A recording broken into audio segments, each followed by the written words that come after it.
Assalamualaikum warahmatullahi wabarakatuh. Perkenalkan, nama saya Fanya Katasha dari semester 2C. Di sini saya akan mereview materi pertemuan ke-15 tentang alasan penghapus pidana yang disampaikan oleh dosen pengampu Ibu Profesor Dr. Haji Nuraini SHMH beserta asisten dosennya Dr. Muhammad Rendi Aridayanti SHMH. Alasan penghapus pidana atau Straffried-Stulling-Groden, yaitu alasan yang memungkinkan seseorang yang melakukan perbuatan yang memenuhi rumusan delik atau tindak pidana tetapi tidak dapat dipidana. Alasan seseorang tidak dapat dipidana karena perbuatan yang memenuhi rumusan tindak pidana tidak merupakan tindak pidana karena tidak bersifat melawan hukum. Perbuatan tersebut tidak dapat dikualifikasikan tindak pidana sebagai karena pelaku tidak dapat dimintai pertanggungjawaban. Selanjutnya ada alasan pembenar, yaitu alasan yang meniadakan sifat melawan hukum dari perbuatan sehingga menjadi perbuatan yang dibenarkan. Alasan pembenar terbagi dalam beberapa bagian, yaitu alasan pembenar umum terdiri dari daya paksa atau overmatch atau keadaan darurat yang disebut Thorsten, diatur dalam pasal 48 KUHP. Yang kedua ada bela paksa atau nodwer, diatur dalam pasal 49 KUHP. Yang ketiga ada melaksanakan perintah undang-undang atau wetgelijke voorschrift, pasal 50 KUHP. Dan yang keempat ada perintah jabatan yang sah atau bevoegd gegeven amtelijke bevel, diatur dalam pasal 51 ayat 1 KUHP. Alasan pembenar khusus terdiri dari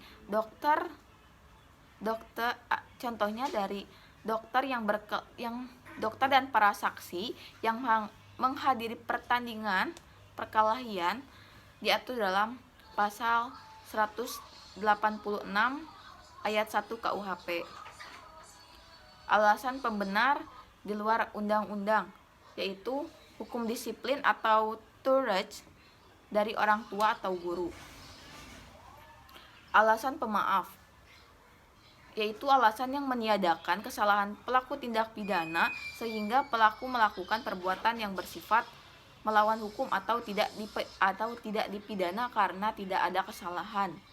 Alasan pemaaf terdiri dari alasan pemaaf umum, yaitu ketidakmampuan bertanggung jawab yang diatur dalam pasal 44 KUHP, daya paksa dalam arti sempit atau overmatch in engaging, pasal 48 KUHP. Bela paksa yang melampaui batas atau nodwer excess, diatur dalam pasal 49 ayat 2 KUHP. Perintah jabatan yang tidak sah unbeyond gegeven amtelijke bevel, diatur dalam pasal 51 ayat 2. Tidak mampu bertanggung jawab, daya paksa dalam arti sempit, bela paksa yang melampaui batas, perintah jabatan yang tidak sah.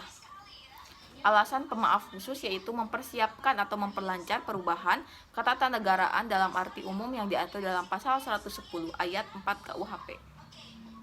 Penarikan kembali pembujukan untuk melakukan kejahatan diatur dalam pasal 163 ayat 2 BIS KUHP. Tidak melaporkan kepada yang berwajib atau yang terancam apabila adanya kejahatan tertentu diatur dalam pasal 166 KUHP. Pencurian antara suami dan istri diatur dalam pasal 367 ayat 1. Alasan pembenar di luar undang-undang, tidak adanya kesalahan sama sekali atau disebut taksi. Alasan peniadaan pidana putatif, daya paksa atau overmatch, diatur dalam pasal 48 KUHP tetapi tidak memberikan pengertian karena itu harus dicari dalam NVT yang menjelaskan bahwa daya paksa adalah setiap kekuatan, setiap paksaan, setiap tekanan tidak dapat ditahan. Dalam doktrin, daya paksa dibedakan dalam daya paksa absolut atau vid absoluta, yaitu daya paksa yang sama sekali tidak dapat ditahan, baik secara fisik maupun psikis.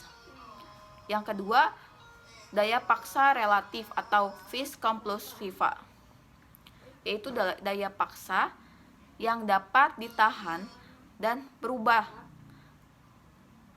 lainnya, tetapi yang bersangkutan tidak melakukan perlawanan, sehingga tidak perlu dilawan.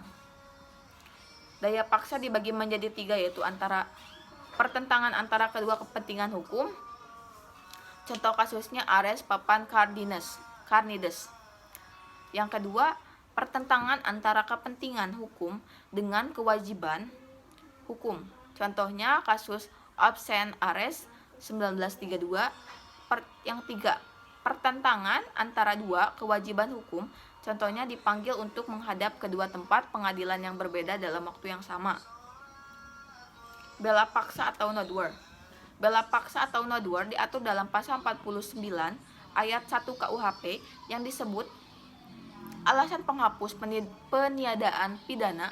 Syarat-syaratnya yang pertama ada perbuatan harus terpaksa dilakukan untuk pembelaan yang sangat perlu karena tidak adanya jalan lain, yang bisa dicontohkannya dengan kasus ketika terjadinya pemilu. Yang kedua ada perbuatan yang dilakukan karena adanya serangan yang sekonyong-konyong atau mendadak dengan seketika itu juga. Yang ketiga ada pembelaan, itu hanya dapat dilakukan untuk kepentingan hukum ditentukan secara imitatif, yaitu diri sendiri atau orang lain, kehormatan kesusilaan diri sendiri dan orang lain. Yang ketiga ada harta benda sendiri dan orang lain. Daya paksa melampaui batas atau nodwar excess diatur dalam pasal 49 ayat 2, yaitu berupa melampaui batas pembelaan yang diperlukan, pembelaan yang dilakukan sebagai akibat yang langsung dari guncangan jiwa yang hebat. Melaksanakan ketentuan undang-undang disebut juga wettegelijk voorschrift yang diatur dalam pasal 50 KUHP. Syarat melaksanakan perintah undang-undang adalah harus ada perbuatan melaksanakan undang-undang untuk kepentingan umum, perbuatan tidak terbatas pada perintah undang-undang, perbuatan harus patut dan wajar, masuk akal. Melaksanakan perintah jabatan disebut juga ambtelijk bevel, yang dibedakan dalam melaksanakan perintah jabatan yang sah diatur dalam pasal 51 ayat 1 KUHP, melaksanakan perintah jabatan yang tidak sah dalam pasal 51 ayat 2 KUHP.